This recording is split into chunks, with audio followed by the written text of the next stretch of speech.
فكره الجواز في حد ذاتها نصبايا. والله ده كلام عجبتك. كبير. عجبتيني. شفتي عجبتك. ساعات بتبقى كده لما بيبقى ان هو يا حبيبتي عقبال ما اشوفك في بيتك وانتي في بيت بالظبط. جوزك متدلعه. محدش بيدلع في بيت جوزه يا جماعه على فكره. اشوفك بيتك متدلعه واشوفك اشوف بفستان احفادي. الفرح. ماما انا راجعه لك بالاحفاد بعد 3 سنين.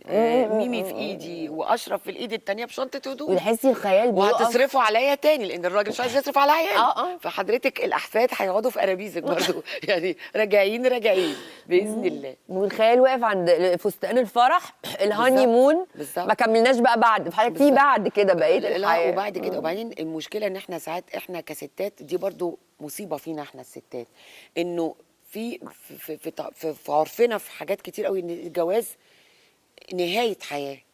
لو المفروض يبقى بدايه حياه. الجواز نهايه حياه. يعني انه قصدك عشان الافلام والحاجات دي اللي هو بيتجوزوا خلاص يبقى كده ده النهايه. ده النهايه وصلنا للي احنا عايزينه. طب يا جماعه دي بدايه حياه تانية يا ريت تبقى لطيفه وظريفه. لا تحسي هم ضامنين اللي بعدها. طب بما ان اللي جاي ده هو خلاص فاري تايل وهتبسطنا كلنا. وزي ما قلتي برضو في الحته انا طبعا انا ما انكرش يعني انت كل برضو كلامك مظبوط في حته انه قبل الجواز في حاجات كانت بتتعمل وحتى كنت بشوف ناس قدامي انت مش كنت